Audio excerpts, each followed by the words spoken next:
Hey everyone, I'm Ben. This year I've set myself a big rock climbing goal. I want to climb the nose on El Cap in Yosemite. It's been a goal of mine for a number of years now, but it's always been one of those things that's been in the back of my head, and I've never committed to spending the time to prepare, to train, and then to get out there and do it.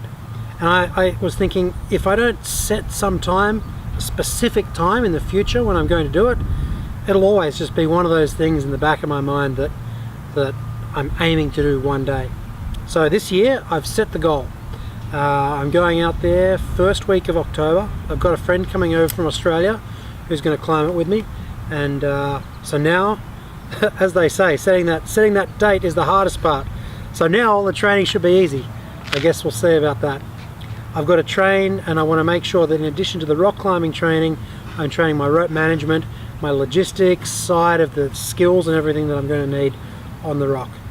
So during this next 5 months, it's mid-April now, and I've got till late September, first week of October, we're actually going to be doing the climb to prepare. So I want to make a video probably about once a week to go through with you what I'm doing each week in terms of my preparation.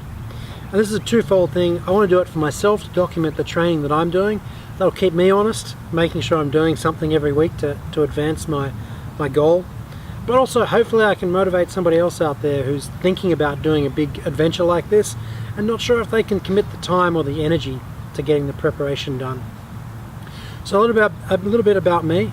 Recently I was reading in Climbing magazine an article. They were doing an expose on all the different types of people that you see out at the crag, and one of them was the trad dad, and I can really relate to that.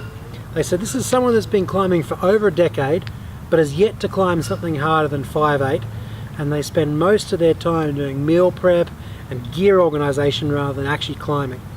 So I've climbed a little bit harder than 5'8", but not much more, but I've been climbing a long time. My dad taught me when I was a little kid, so I've been climbing on and off for 15 to 20 years. I guess you'd say more off than on. I go through little spurts of enthusiasm where I'll climb once a month or more, but often it's only a couple of times a year that I'll get out. So now in my training for the nose, I'm going to be training a lot more than that. One of the problems that I face is I'm away from home with my work a lot, and then when I do come home, I want to spend time with my family and my kids because I've been away so much. Now don't get me wrong, I love going out on climbing adventures and multi-day expeditions, but I can't really do that all the time with two little kids. The oldest, he's 3, so I'm trying to introduce him to having an enjoyment of the outdoors. But a lot of the training I'm going to be doing is going to be at home, in my local gym, and in my local area. There's a couple of local climbing spots, and I'm going to try and get up to the Gunks once a month to do some training up there. I live in Philadelphia now. So the first thing that I wanted to do to prepare is build a crack machine. There's going to be a lot of crack climbing on the nose, and it's not something that I can really prepare for very well in the gym or in my local area.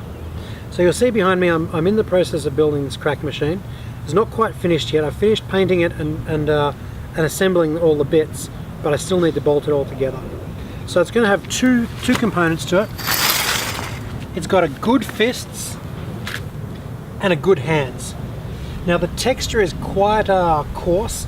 I've used outdoor paint to give it durability because it's going to be living outside, and then I mixed some gas log sand into the paint to give it that texture, kind of like what you'd feel if you were at an indoor climbing gym wall.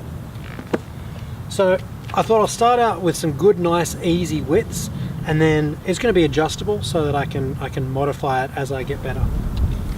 So for those of you interested, the good fists, it's 3 inches, and the good hands, it's about 1 3/4 inches. So they're the 2 sizes that I'm going to start with, and that should give me a good starting place.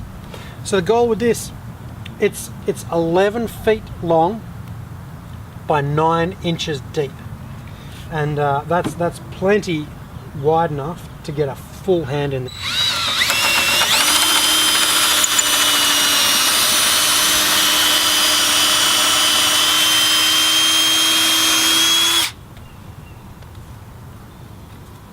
I want to show you a little bit in more detail how I built my crack machine. I haven't finished it yet. I'm still working on putting the extra supports, and you can see if I put my hand in and jam it, the wood is tending to bow out a fair bit. Now remember, this is an 11-foot long piece of wood, and it's 9 inches deep, so there's plenty of space to get my hand in there. So I've got these extra support struts in here. There's one here and one here, and then the two at the ends. So that gives me 44 inches between each space. So that should be enough to get a couple of hand jams in there as I move up. I was drilling with this small little drill bit, small in terms of the length, and it wasn't going all the way through, so I was having to drill just 1 or 2 bits at a time, and you can see I've got 1, 2, 3, 4, 5, 6 bits that I need to drill, and I was having trouble getting all of the lines matched up. So I went out to the hardware store and I bought a long drill bit. This is 16 inches long, so I can get through the entire block in one go, which is really nice because then I'm using a 12-inch threaded rod, and that's just going to slide through and secure the whole thing together. And then I'll use some nuts to lock that down nice and tight so it doesn't bow out as I'm climbing up it.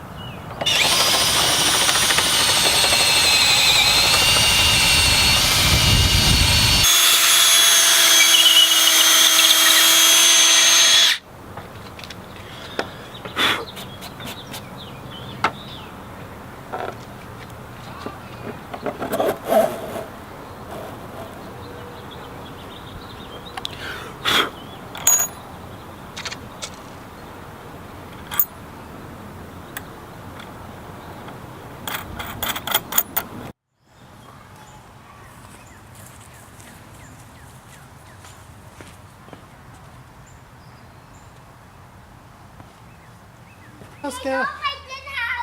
Oh, what a good boy. When I was done, then Hannah feed me the last of it. Wow, Daddy, you're going so high, Dad.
Yeah? Here, can I have this? Can I have this? I've got a pair of the Oaken crack climbing gloves that worked really well, but I've lost them. So today I bought a pair of the hand jammies at the climbing gym, and they've already broken. I've only been using these just for one day. I did about 5 or maybe 6 climbs at the gym, and then 3 laps on my crack machine.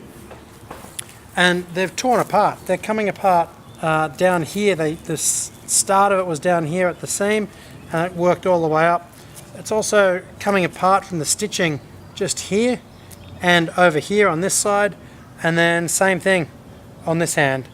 So, and that's just after one day. So I've got to try and find those Oaken because they've stood up to quite a fair bit of abuse. But these hand jammies, they came apart really quickly, so I wasn't very happy about that.